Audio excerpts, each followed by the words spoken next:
మన దేశ చరిత్రలో ఒక కోర్టు కేసు రాజకీయాలను చివరికి బాలీవుడ్ను కూడా శాసించిందంటే నమ్ముతారా? అసలు ఊహించని ఈ మూడు విషయాలకు మధ్య ఒక లింకుంది. ఒక సోర్స్ ప్రకారం ఆ కథ ఏంటో, ఆ రహస్యమేంటో ఇప్పుడు మనం వివరంగా చూద్దాం. ఈ కథ మొదలవ్వడమే ఒక సంచలన ఆరోపణతో. ఇక్కడ ఏమని చెప్తున్నారంటే, సంవత్సరాలుగా కాంగ్రెస్ ప్రభుత్వం ఒక అవమానకరమైన నిజాన్ని దాచిపెట్టింది అని ఈ సోర్స్ ఆరోపిస్తోంది. మరింతకీ ఏంటా రహస్యం? అవును, అదే అసలు ప్రశ్న. ఒక 62ఏళ్ల మహిళ, ఆమె న్యాయం కోసం చేసిన పోరాటానికి మనం థియేటర్లలో చూసే సినిమాలకు సంబంధమేంటి? ఈ రెండింటినీ కలిపిన ఆ కనిపించని ధారమేంటో ఇప్పుడు తెలుసుకుందాం.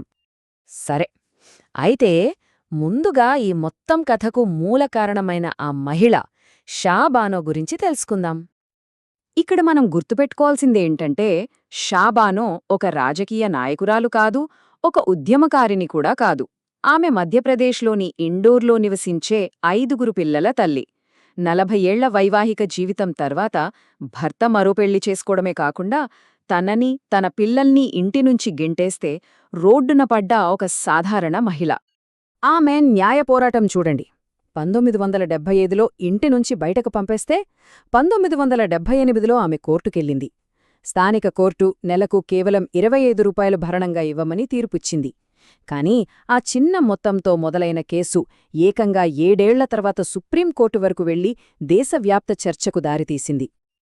అసలు ఆమె కేసు దేనిమీద ఆధారపడిందంటే, క్రిమినల్ ప్రొసీజర్ కోడ్లోని సెక్షన్ 125 మీద. ఈ చట్టం చాలా సింపుల్. దీనికి మతంతో సంబంధం లేదు. ఎవరైనా సరే తమ భార్యను, పిల్లల్ని, తల్లిదండ్రుల్ని వాళ్లు పోషించుకోలేని స్థితిలో వదిలేస్తే వారికి భరణం ఇవ్వాల్సిందే. ఇది పౌరులందరికీ వర్తిస్తుంది. ఇక 1985లో ఆ రోజు రానే వచ్చింది. సుప్రీంకోర్టు ఒక చారిత్రాత్మక తీర్పు ఇచ్చింది. షా బానో వాదనను సమర్థించింది. సెక్షన్ 125 మతంతో సంబంధం లేకుండా అందరికీ వర్తిస్తుందని తేల్చి చెప్పింది. ఇది మహిళల హక్కుల పోరాటంలో ఒక పెద్ద మైలురాయిగా నిలిచింది. కాని కథ ఇక్కడితో అయిపోలేదు. నిజానికి అసలు కథ ఇక్కడే మొదలైంది. కోర్టులో వచ్చిన తీర్పును రాజకీయం వీధుల్లోకి లాగింది. న్యాయం కాస్త రాజకీయమైపోయింది. చూడండి ఇక్కడ ఎంత తేడా ఉందో. ఒకవైపు సుప్రీంకోర్టేమో సెక్షన్ 125 అందరికీ వర్తిస్తుందని, భర్తే జీవితాంతం భరణం ఇవ్వాలని చెప్పింది.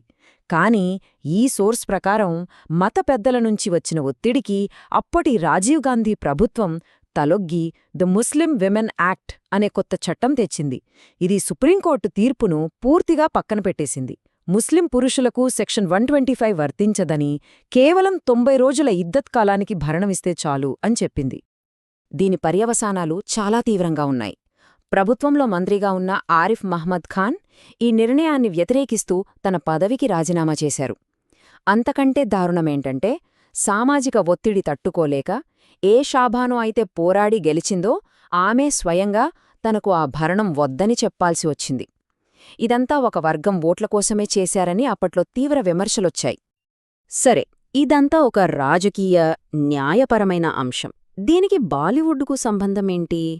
ఇక్కడే ఈ సోర్స్ ఒక చాలా పెద్ద వాదనను మన ముందు ఉంచుతోంది. అదేంటంటే, దశాబ్దాలుగా మన సినిమా కథలను ఒక వ్యవస్థ నియంత్రించింది. వాళ్ల వాదన ప్రకారం దశాబ్దాలుగా బాలీవుడ్ ఒక సమాజంలోని సమస్యలనే పదే పదే చూపిస్తూ మరో సమాజంలోని సమస్యలను ఉద్దేశపూర్వకంగా విస్మరించింది. అంటే తెరపై కనిపించిన కథలన్నీ యాదృచ్ఛికం కాదు, అదొక పద్ధతి ప్రకారం జరిగిన ప్రచారమన్నమాట.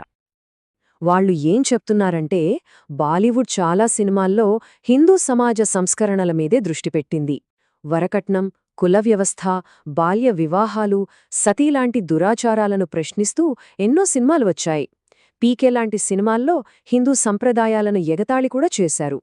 ఇవన్నీ ముఖ్యమైన సమస్యలే, కాని కథ ఇక్కడితో ఆగిపోయింది. అదే సమయంలో మరోవైపు ముస్లిం సమాజంలోని సమస్యల గురించి మాత్రం ఒక్క సినిమా కూడా రాలేదని ఈ సోర్స్ ఆరోపిస్తోంది.